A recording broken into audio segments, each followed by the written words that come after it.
urgencias. Vamos a hablar primero, el siguiente, por favor. Vamos a hablar primero sobre algo de anatomía, algo muy corto.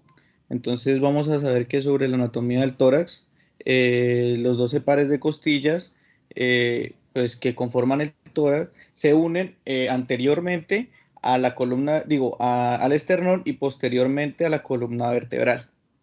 Otra es que el paquete vasculonervioso de cada costilla viaja por el reborde inferior de cada costilla.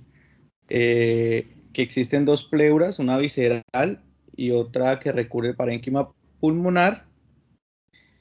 Estas pueden llegar a acumular de manera normal hasta 3 litros de líquido en cada lado o acumular aire y dar origen a procesos como el neumotórax o el hemotórax o en los derrames pleurales. Bueno, entonces también tenemos que saber que el mediastino es un espacio anatómico que se deja entre las dos cavidades torácicas y estas alberga el corazón, la aorta, la vena cava superior e inferior, la tráquea, los bronquios principales y el esófago. Y pues el diafragma es un músculo que separa el tórax del abdomen. Los órganos superiores del abdomen, como el vaso, el hígado, el riñón, el páncreas, el estómago, estos están protegidos por las costillas inferiores. Siguiente, por favor.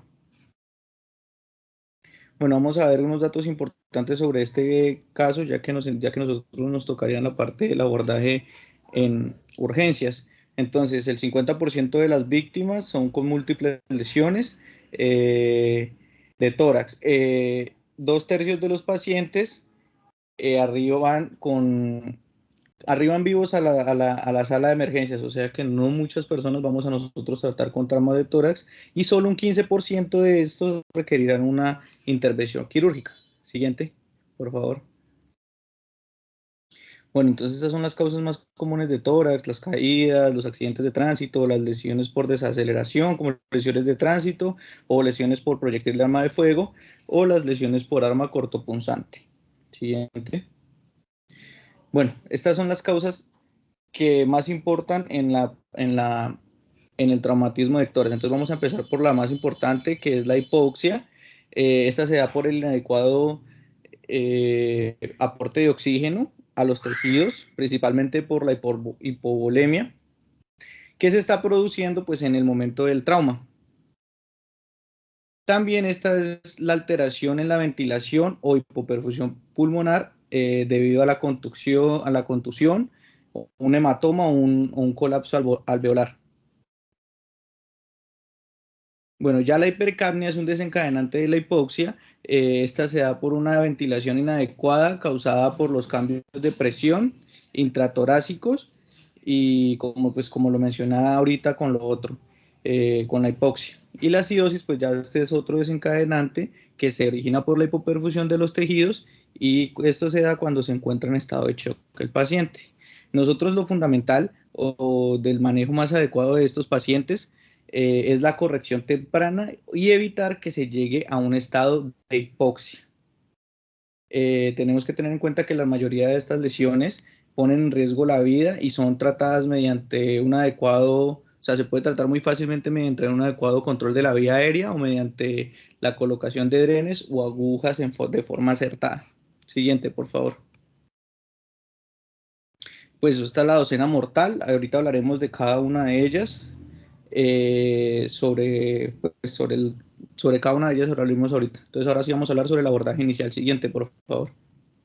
Bueno, entonces vamos a ver que tenemos que tener un abordaje inicial del trauma y esto se va a poder llevar a cabo en la evaluación del paciente.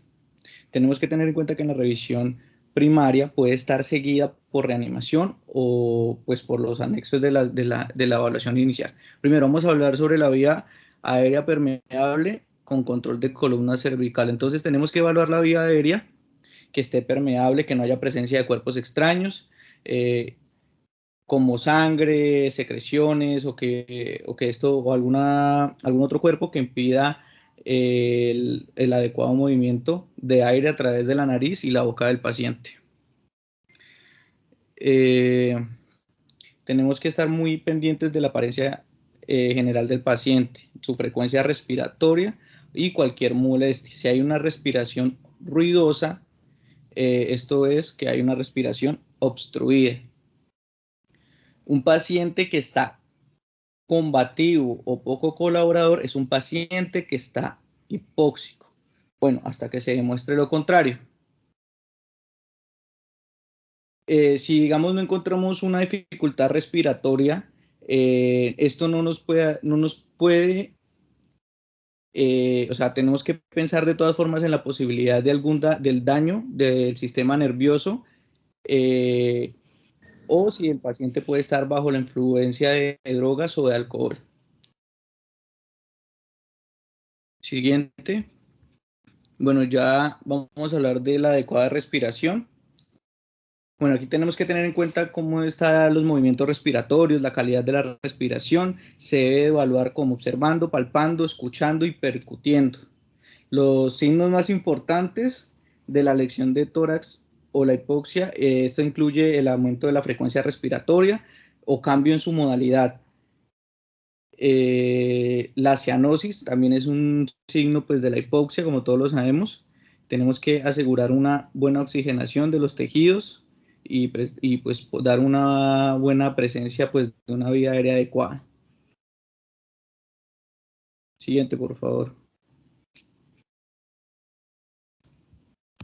Ya en la circulación, pues tenemos que tener en cuenta o valorar el pulso del paciente, determinar su frecuencia, su calidad y su regularidad. El último pulso que se pierde es el carotidio. Toca medir la presión arterial, saber si hay pulso o no radial. Esto nos informa que si hay una presión arterial sistólica inferior a 90 milímetros de mercurio, perdón. Siempre que llegue el paciente tiene que estar conectado a un monitor cardíaco, pues es lo más indicado, y porque tenemos que tener la medición del oxímetro, el pulso y los demás. Bueno, vamos a saber que sobre el sangrado de la pared torácica será mejor controlado por presión directa. Siguiente. Y ahora vamos a hablar sobre la docena mortal. Primero vamos a hablar sobre el neumotórax a tensión, que pues se produce cuando hay una pérdida de aire con un mecanismo de válvula unidireccional. Se puede ocasionar por un trauma cerrado o penetrante, ya sea a través del pulmón o de la pared del tórax. Esto va a producir una presión intratorácica, perdón, que origina el colapso del pulmón afectado y colapsará la vena cava superior, también la inferior, y esta provocará una pérdida del retorno venoso hacia el corazón. Después de esto, ocurrirá el desplazamiento de la tráquea y el mediastinio hacia el lado contrario del sitio afectado. Y esto va a comprometer la ventilación del pulmón contrario, aunque este no se encuentre afectado como tal. Bueno, vamos a ver que la causa más común del neumotórax a tensión es la ventilación mecánica con presión positiva en un paciente con lesión de la pleura visceral. O sea que muchas veces esto es ocasionado por nosotros mismos. También otro es cuando es un trauma de tórax cerrado, también puede ser por el mal posicionamiento de un catéter venoso central. Ahora vamos a hablar sobre el ovase, perdón. Esta es una situación pues que amenaza la vida, ya que es una obstrucción de vía aérea por cuerpo extraño, como lo dice su nombre, y prácticamente pues lo vamos a manejar en el sitio, ya que puede perder la conciencia el paciente o no, pero se va a trabajar, se va a hacer prácticamente o se va a sacar prácticamente con la maniobra Heimlich, como lo muestra la imagen. Muchas veces después de esta maniobra tenemos que hacer RCCP, así que tenemos que estar muy pendientes de todos los signos del paciente después de esta maniobra. Siguiente, por favor. Ahora vamos a hablar del neumotórax abierto, que puede ser ocasionado por heridas penetrantes o lesiones. Todos los signos y síntomas serán proporcionales al efecto de la pared, o sea, lo grande que sea. Y esto puede ser incluso del dedo del meñique del paciente o hasta más grande.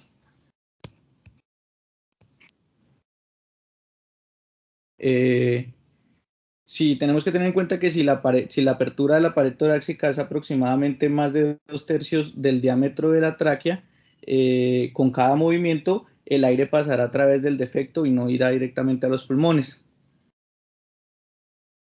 Y esto pues va a ocasionar una hipoxia, porque entra el aire, pero pues como les acabo de decir, no llega directamente al pulmón. Se debe dar un oxígeno suplementario en estos casos, eh, y proceder a sellar la herida con cualquier medio disponible que tengamos en ese momento, pues si ya estamos en urgencias con lo adecuado.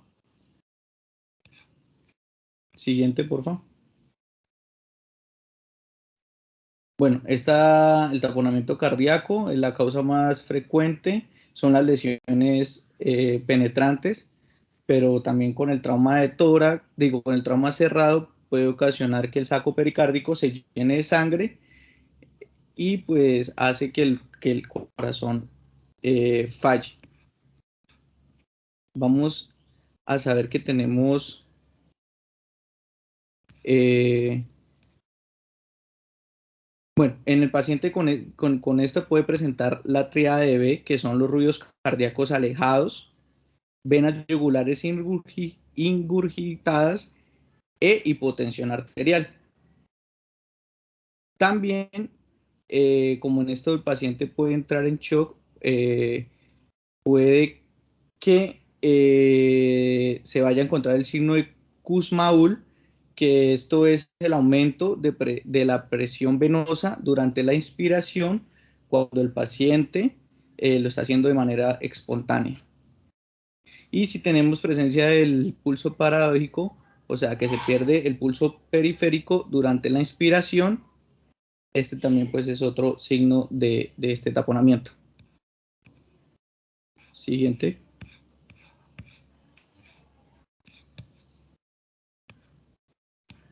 Bueno, esto es la presencia de sangre en el espacio pleural como resultado de la laceración pulmonar, ruptura de un vaso intercostal o la arteria mamaria interna.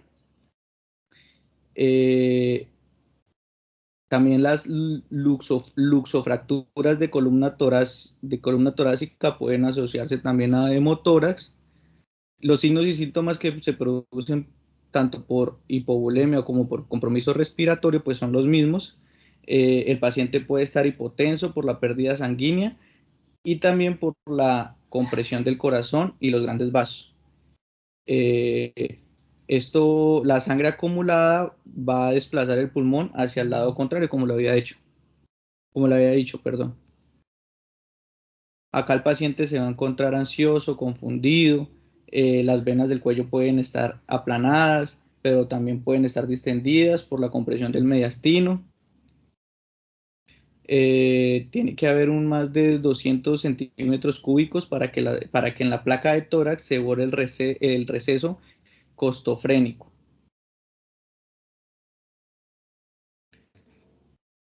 Bueno, voy a darle sobre las indicaciones para llevar a la toracotomía. Primero, pues tiene que ser un drenaje inicial mayor o igual a 1500 cc.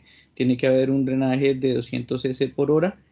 Y el paciente tiene que estar descompensado después de la estabilización inicial. Y pues tiene que haber un hemotórax mayor al 50%. Un momentico. Las indicaciones de toracotomía son muy claras. No hay que esperar a que complete los 1500. Cuando tú introduces el tubo de tórax y el paciente elimina 1000, tiene indicación de toracotomía, que es abrir el tórax.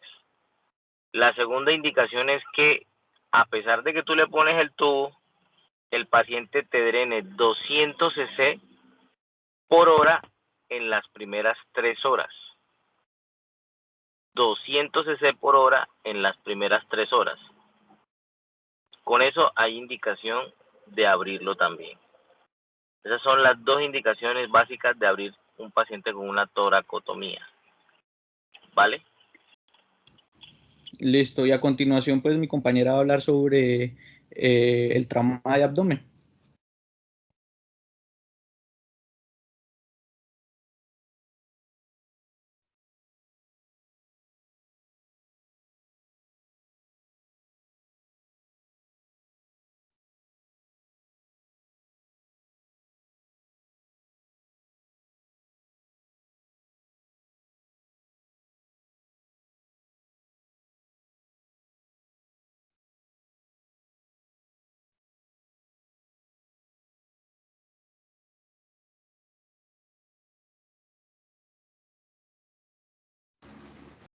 Ya, bueno, buenas noches para todos. Bueno, ahora vamos a hablar sobre el trama de abdomen.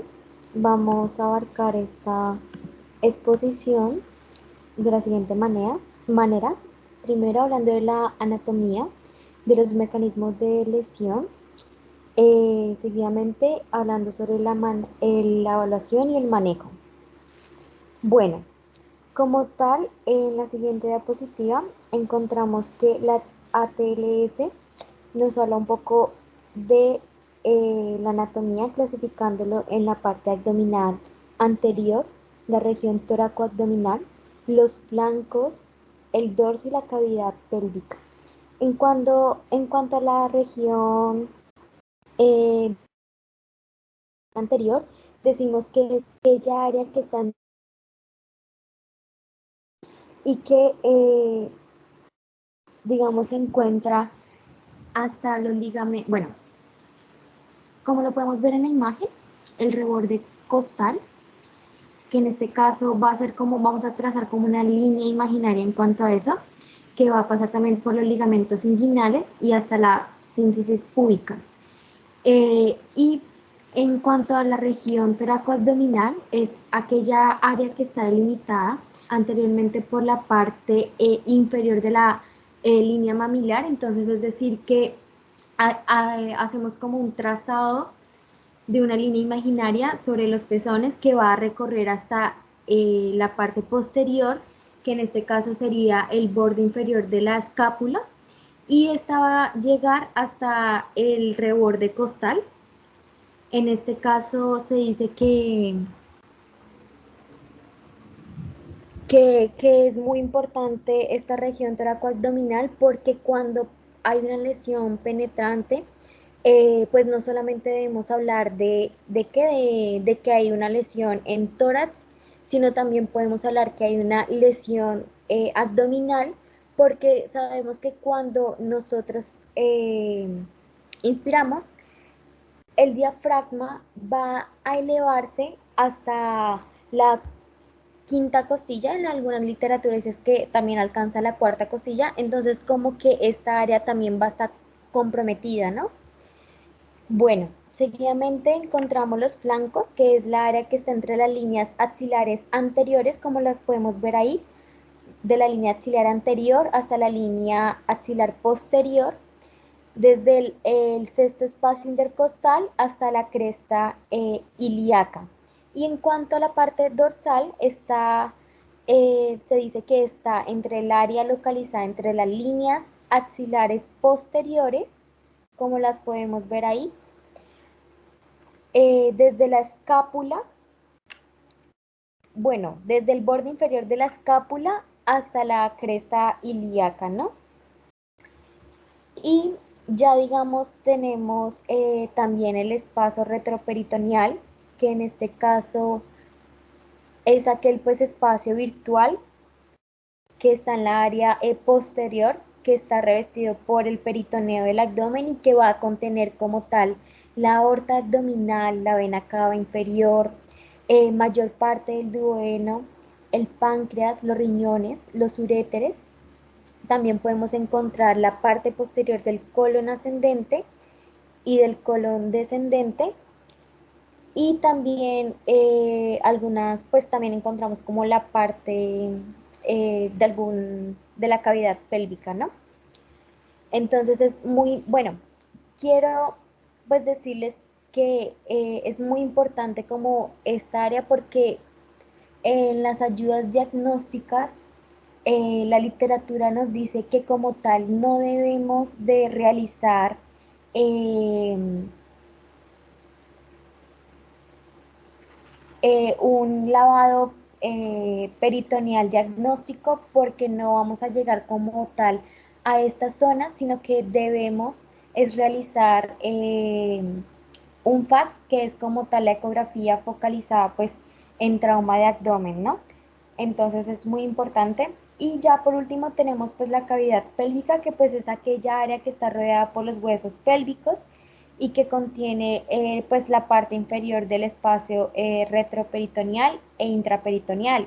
Es decir, que está el recto, la vejiga, los vasos ilíacos y pues los órganos reproductivos, ¿no? Bueno, en la siguiente diapositiva encontramos sobre los mecanismos de lesión. Es muy importante considerar el mecanismo de lesión, porque pues nos va a ayudar a identificar pues las lesiones potencialmente pues mortales, ¿no? Entonces en este caso tenemos el trauma cerrado, el trauma abierto y el trauma por explosión. En la siguiente diapositiva hablaremos del trauma cerrado. Se dice que pues Em, en cuanto al trauma cerrado, se dice que pues va a haber como deformaciones de algunos órganos sólidos y vísceras huecas, que también podemos encontrar una ruptura de una hemorragia secundaria, o también puede haber una contaminación por el contenido visceral que puede llevar como tal a una peritonitis. En este caso tenemos dos ítems muy importantes, que son las lesiones por cizallamiento y las lesiones por desaceleración. Las lesiones por cizallamiento se dicen que son una forma de lesión que es por aplastamiento, que puede ocurrir cuando pues el cinturón, como un ejemplo, ¿no? Pues lo utilizamos incorrectamente, ¿no? O también encontramos la lesión por desaceleración, que es cuando el paciente pues está involucrado en colisiones pues vehiculares, o que hayan caído pues de una gran altura. Entonces un claro ejemplo que puede ocurrir en esta lesión es la laceración pues del hígado y el vaso, que es muy común, o también las lesiones pues en el mesenterio del intestino delgado, ¿no? Se dice que hay una incidencia en cuanto a los órganos que están más comprometidos, teniendo el vaso primero que todo, con un 40 a un 55%. Seguidamente pues encontramos el hígado, y por último encontramos pues el intestino delgado. Pero también se dice que hay una incidencia del 15% de un hematoma retroperitoneal en aquellos pacientes que pues se someten a una laparotomía exploratoria, ¿no? Cuando tienen pues este trauma cerrado. Como podemos ver ahí, hay una imagen que habla sobre como la actuación que debemos realizar cuando estamos enfrente pues de este paciente. Entonces lo clasificamos en estables e inestables. Cuando tenemos un paciente estable, pues decimos que pues en este caso está alerta, que no hay signos de shock, que hay una exploración abdominal poco llamativa, pero que aún así pues el accidente fue grave, y que en este caso encontramos que hay una lesión de vísceras masivas o una presencia de líquido intraperitoneal, pero que no hay una lesión aparente. Pues lo que vamos a hacer es que vamos a tener a este paciente pues en observación hospitalaria. Pero si hay un deterioro, lo que vamos, el paso a seguir es realizarle una laparotomía.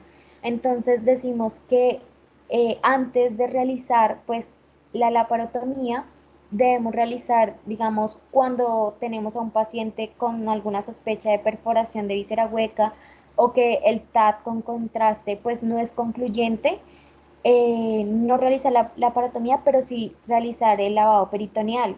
Pero si el paciente sigue con una progresión de los síntomas o signos negativamente, claro, ¿no?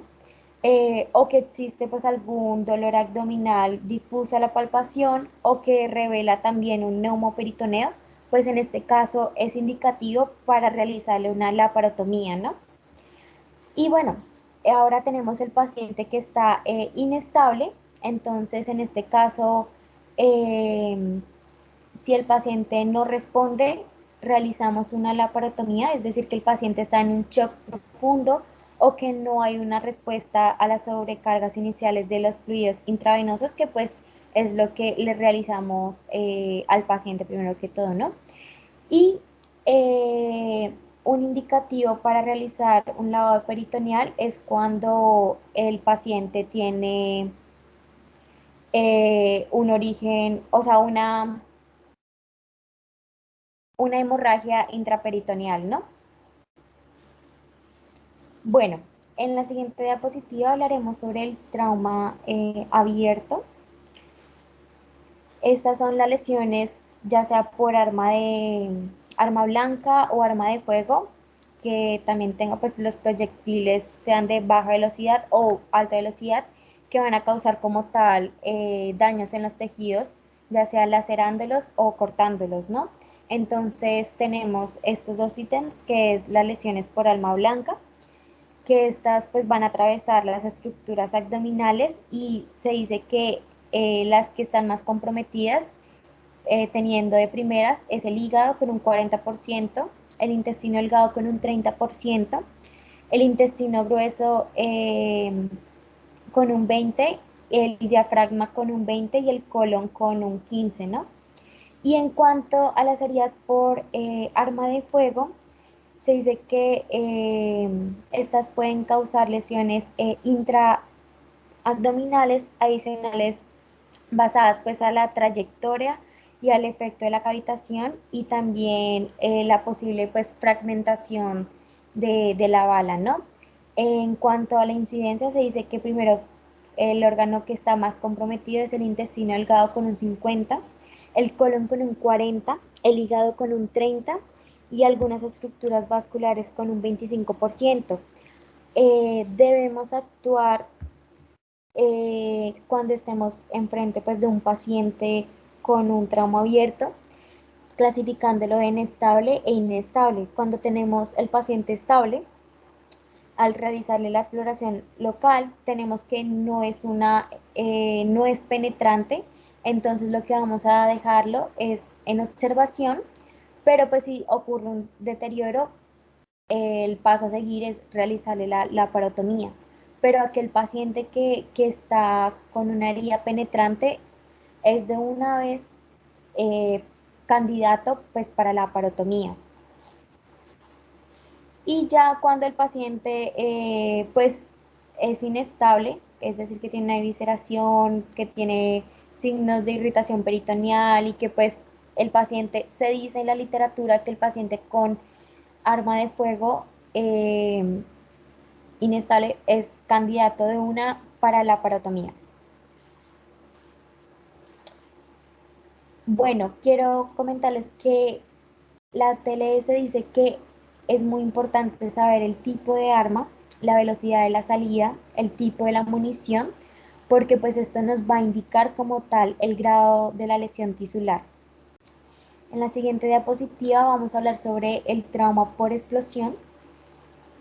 En este caso se dice que pues tiene ambos mecanismos.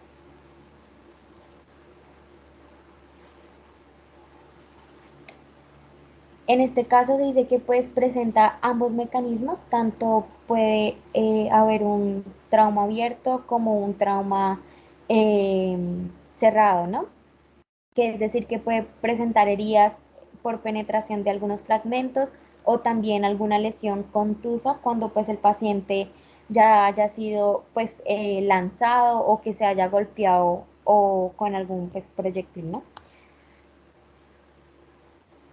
Eh, También es muy importante aclarar que aquel paciente que haya estado siempre cerca a alguna explosión, no solamente debemos, pues, o sea, debemos tener en cuenta que puede también haber un compromiso de las membranas timpánicas, también de los pulmones y del intestino, pues porque esa sobrepresión que estuvo expuesto, pues puede perjudicar en estas zonas del cuerpo, bueno.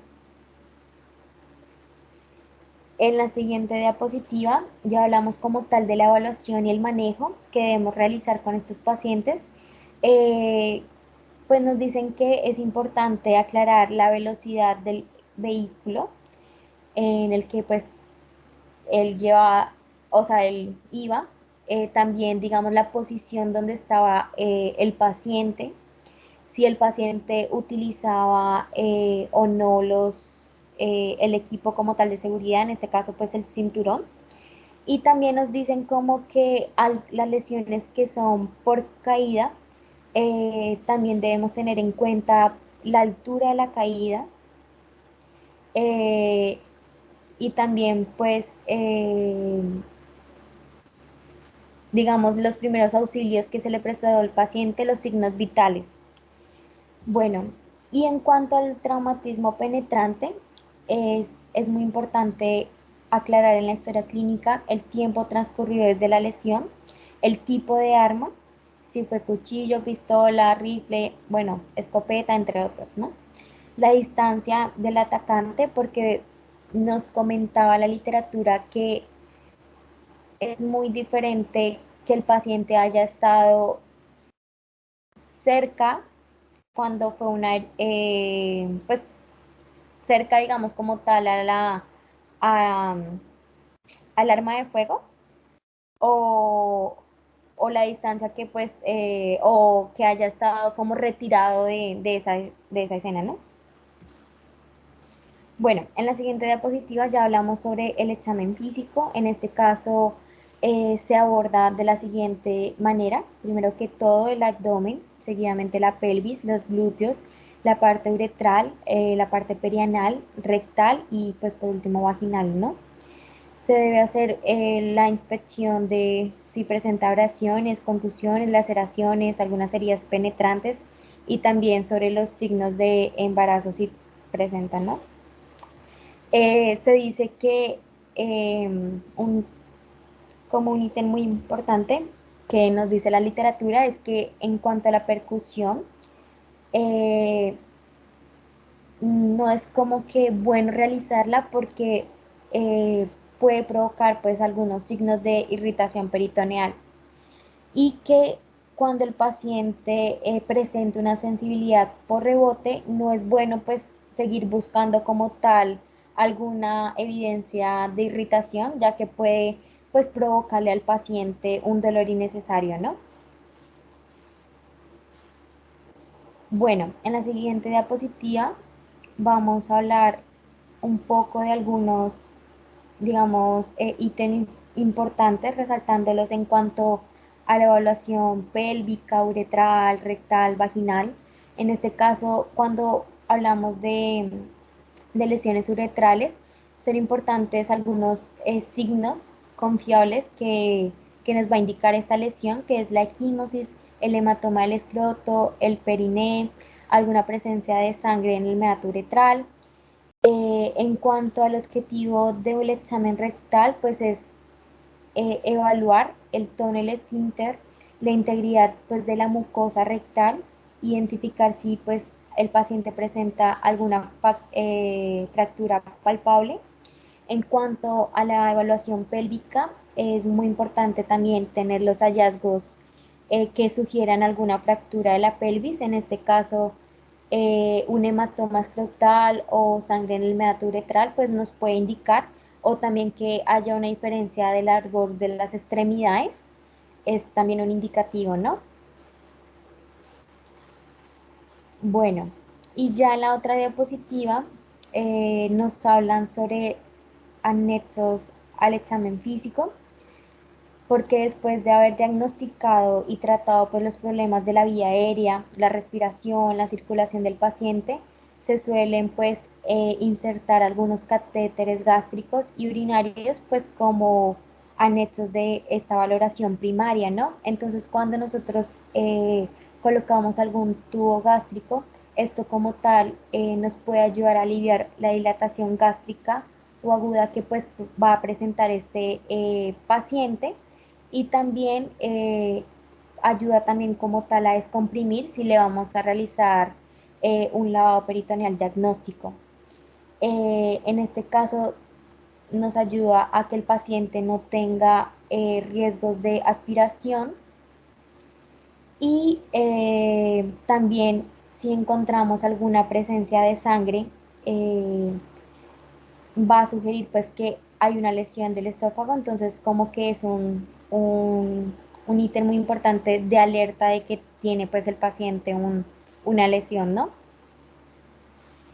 Y aquel paciente que haya presentado fracturas faciales o alguna fractura del cráneo, pues es muy importante realizarle la inserción de este tubo gástrico para evitar pues como tal el contenido pues por la boca, ¿no?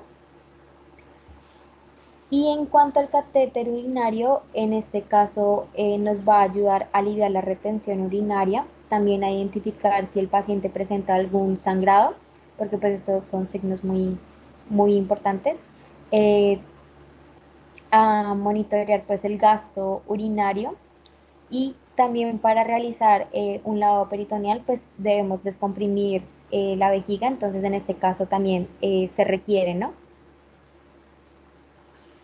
Pero si le vamos a realizar una ecografía, eh, no es, o sea, debemos evitar ponerle, en este caso, el catéter urinario, ¿no? Y en cuanto, en la siguiente diapositiva,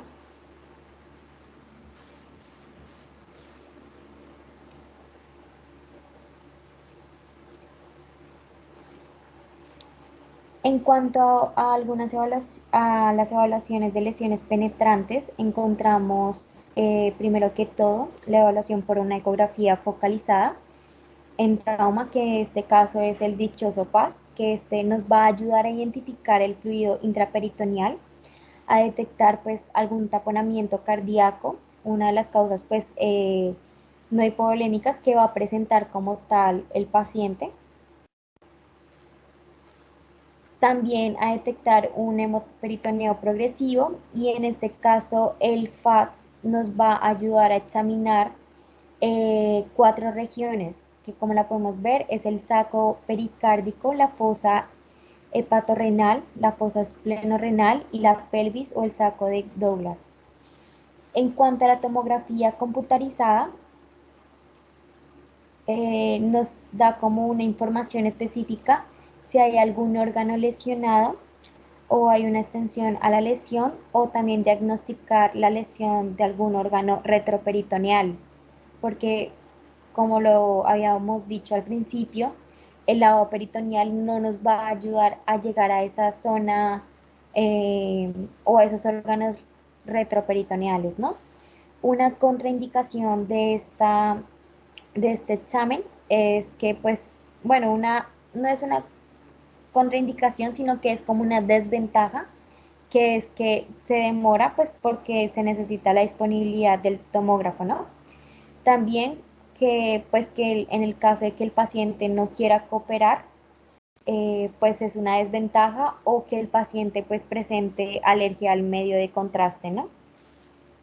En la siguiente diapositiva encontramos el lavado peritoneal diagnóstico, que hay que tener en cuenta que este requiere pues una descompresión gástrica, por eso pues como habíamos dicho al principio se necesita el catéter. Eh, y también pues el catéter urinario pues para prevenir algunas complicaciones. Eh, Esto pues está indicado en los pacientes que estén hemodinámicamente inestables o el paciente que tiene algún trauma abdominal cerrado o traumas pues penetrantes con múltiples trayectorias que van a comprometer múltiples cavidades, ¿no? Una contraindicación de este examen es que no se puede realizar en las operaciones, en los pacientes que hayan tenido operaciones pues abdominales previas o que tenga una obesidad mórbida o aquel paciente que presente cirrosis avanzada o alguna coagulopatía persistente, ¿no? Ya en cuanto a algunos estudios de contraste, encontramos que pues en algún momento lo debamos utilizar es la uretrografía, la cistografía, la pielograma intravenoso y algunos estudios gastrointestinales con contraste, ¿no? Bueno, en la siguiente diapositiva, a petición del doctor, traigo pues como tal unos casos clínicos. En este caso encontramos que es una paciente que tiene 77 años, que está anticoagulada y que presentó pues una caída como consecuencia de un mareo. Ella pues va al servicio de urgencias y en este caso se dice que está hipotensa y con una distensión pues abdominal. En la primera imagen encontramos la tomografía de cuerpo completo con contraste que nos muestra la fase arterial. En la siguiente imagen, la B, encontramos la fase venosa y que la paciente pues como tal presenta un hemoperitoneo, como lo podemos ver en los asteriscos, que nos indica la zona comprometida del hemoperitoneo. Y se dice que pues la paciente, como lo podemos ver ahí, presenta una fuga de contraste al interior del parénquima esplénico y a la cavidad peritoneal, como nos indica pues las flechas, que pues en este caso está aumentando y distendiéndose en la fase portal. Y en la imagen C encontramos como tal una laceración esplénica con un sangrado activo. En la siguiente diapositiva encontramos un caso de una mujer de 30 años que tuvo un golpe contra el manubrio de una bicicleta. En este caso la paciente pues presentó dolor a la palpación profunda. No presenta como tal la irritación, pero pues sí presenta una leve tensión abdominal y se dice que pues tiene un hemograma normal y que el FATS, la ecografía, en este caso pues salió negativo para neumoperitoneo. Entonces en la imagen A encontramos esa tomografía con contraste que nos muestra la lesión focal hipocactante como la podemos ver en letra H minúscula, que pues en este caso está afectando la mayor parte del lóbulo derecho y que también podemos ver en la flechita que presenta algunos pocos desangrados activos. Y en la imagen B encontramos una tomografía sin contraste que se le realizó a la paciente o sea, como de control, una semana después le realizaron esto y muestra como tal la lesión focal hepática hiperdensa, como lo podemos ver ahí, que corresponde como tal al hematoma y que se ve que hay una reducción de tamaño a comparación con la otra, ¿no? En la siguiente diapositiva encontramos un caso de un paciente, de un hombre de 24 años, que tuvo un accidente de automóvil. En este caso el paciente, o bueno, se indica que no llevaba puesto el cinturón de seguridad y que hubo como tal, eh, bueno, la salida de él, o sea, que salió por, bueno, ¿cómo se le diría? Eh, bueno, por la parte frontal pues del carro, por no llevar el cinturón. Entonces encontramos que la imagen A nos muestra como tal el hemoperitoneo por un estallido pues esplénico y en la imagen B encontramos que esta es una reconstrucción multiplanar coronal en cuanto al tórax y al mediastino, y entonces en esto se evidencia como tal la lesión traumática de la aorta ascendente y también se evidencia como tal el mediastino. que presenta pues un hematoma. Como lo podemos ver en la flechita, nos indica el hematoma al mediastino y no se ve, bueno, en la otra se indica pues como tal la lesión que tuvo en la aorta ascendente, perdón. En la imagen C encontramos múltiples focos de contusión pulmonar que presentó el paciente y en la imagen D ya encontramos como tal la fractura de ambos fémures proximales y también la reducción del calibre de la aorta y de las arterias ilíacas. En la siguiente diapositiva tenemos un caso de un varón de 54 años con un traumatismo múltiple por un accidente automovilístico que en la primera imagen encontramos que al realizarle un TAC de cuerpo completo muestra pues las laceraciones esplénicas con un pequeño hematoma y también muestra como tal la fractura que presentó en la pelvis izquierda con focos de sangrados. En la imagen B y en la imagen C se confirma como tal los múltiples focos de sangrados activos que se presentó, pues este paciente, ¿no? Y en la siguiente diapositiva encontramos un caso clínico de un varón de 40 años con un accidente en motocicleta. En la imagen A encontramos la tomografía de cuerpo completo, donde muestra que muestra una fractura pues en la pelvis. Y en la imagen B encontramos que como tal el paciente tiene una ausencia de un hemoperitoneo, pero sí presenta un hematoma retroperitoneal, ocupando pues el músculo del psoas derecho. En la siguiente diapositiva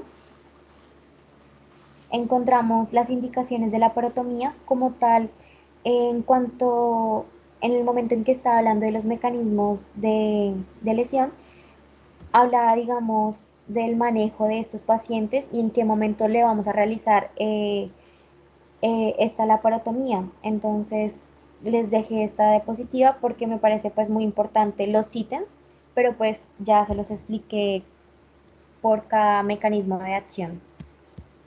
En la siguiente diapositiva les traje también una imagen que me pareció muy oportuna, que es en cuanto a las ayudas diagnósticas que tenemos en estos casos de trauma, mostrándonos las ventajas y desventajas y las indicaciones en cada ayuda, ¿no? Y en la siguiente diapositiva, por último, pues es la bibliografía. Esto fue de la ATLS y bueno, me faltó otros dos documentos de donde saqué la información. Bueno, muchas gracias por la atención. Muchas gracias, Doc. Muy amable. Bastante completa tu charla. ¿Me podrías devolver las diapositivas ahí a donde está la parte de las imágenes, porfa, para explicarles algo más?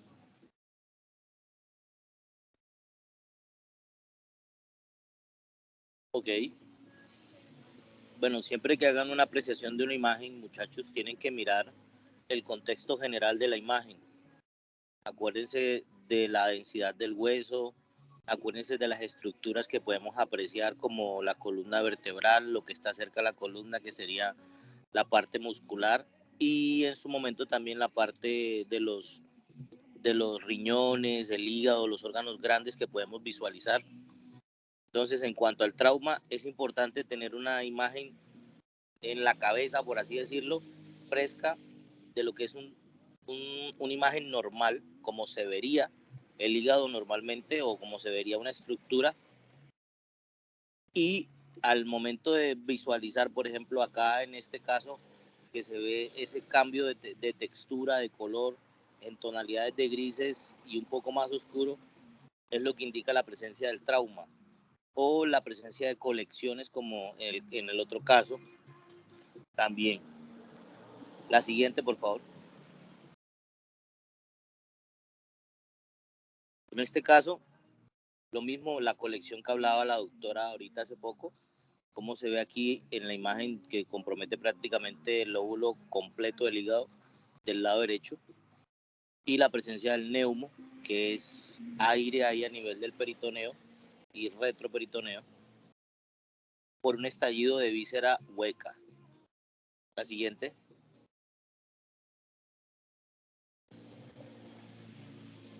Los focos de contusión pulmonar pueden ser visualizados aquí en la C como posibles focos de neumonía.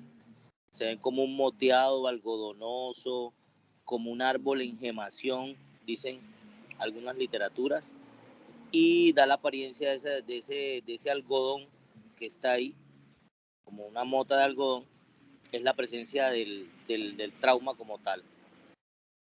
También se pueden desplazar las estructuras de la línea media, hay que tener en cuenta eso, donde está la lesión ocupante, donde está el líquido, donde está el aire, la presión puede desplazar las estructuras hacia el lado contralateral. Eso hay que tenerlo en cuenta. La siguiente.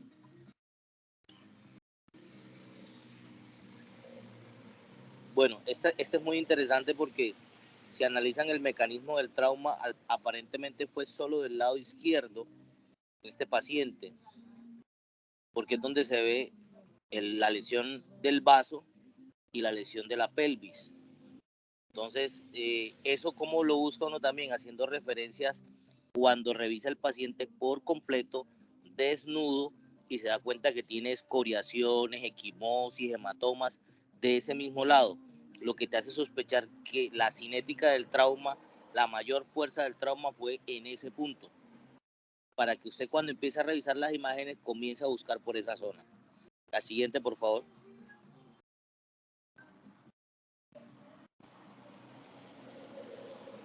La siguiente, por favor.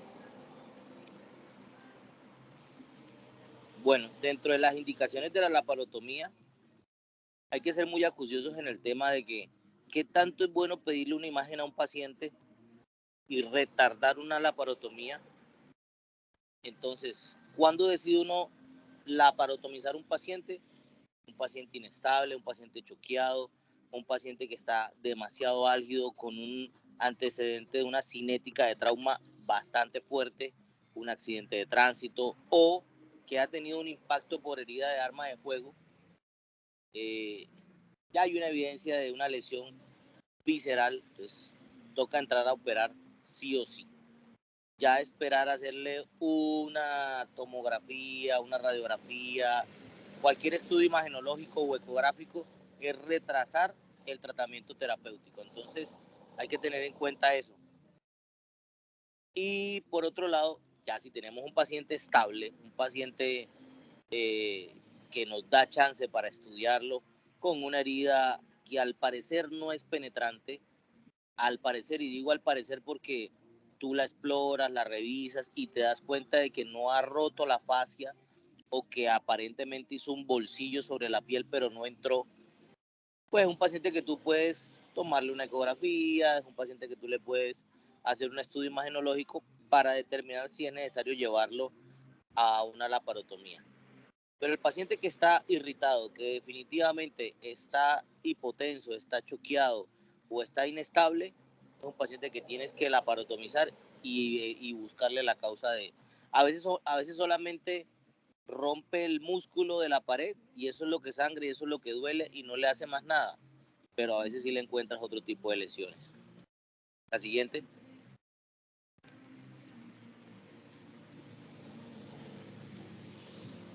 Bueno, en esta tabla, que es importante tener en cuenta cuando hablan aquí de ventajas y desventajas y las indicaciones como tal, es lo que hablábamos de pacientes estables o inestables. Miren que aquí hablan sobre estudios imagenológicos como el ECOFAS y el TAC, que obviamente se van a demorar mucho más en el hecho de la autorización, de hacerlos, de ejecutarlos, de tener los medios para hacerlo, y la laparotomía exploratoria. Entonces, ¿cuándo le vamos a pedir una laparotomía a un paciente?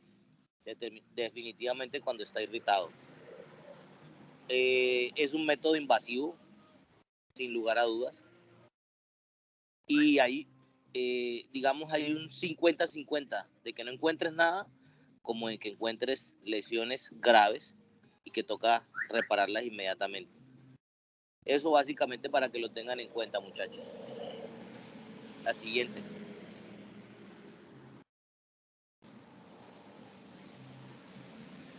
La siguiente, por favor.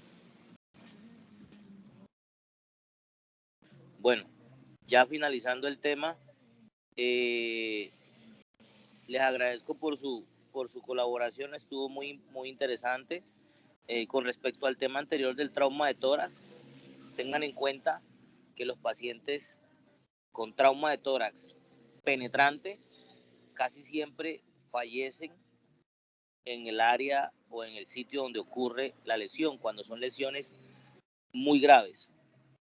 Cuando son traumas penetrantes a tórax, pero que las lesiones no comprometen estructuras vitales. Acuérdense que el tórax es una cavidad rígida que protege de alguna manera esas estructuras importantes que tenemos ahí, que son el callado de la aorta torácica, la misma aorta torácica, los grandes vasos, los pulmones y el corazón, estructuras vitales para el funcionamiento y para poder estar vivos. Entonces, si un paciente de estos se llega con una herida de aplastamiento o una herida por proyectil de arma de fuego, es un paciente crítico y que en algún momento se te va a inestabilizar. Un paciente que tienes que ponerle un tubo de tórax, un paciente que tienes que hacer una toracotomía o una esternotomía, dependiendo del tipo de lesión. Y para que no se les pierda también, que acuérdense que el tórax tiene un límite con el abdomen, que es el diafragma, y que algunas lesiones pueden ser o abdominales, o torácicas, o toracoabdominales. Entonces, tener en cuenta esa parte de la anatomía para que no se pierdan. De resto, yo no tendría más nada especial con ustedes, muchachos. Estaríamos pendientes por el otro tema y por desarrollar las preguntas para el examen final. ¿Algo para anotar?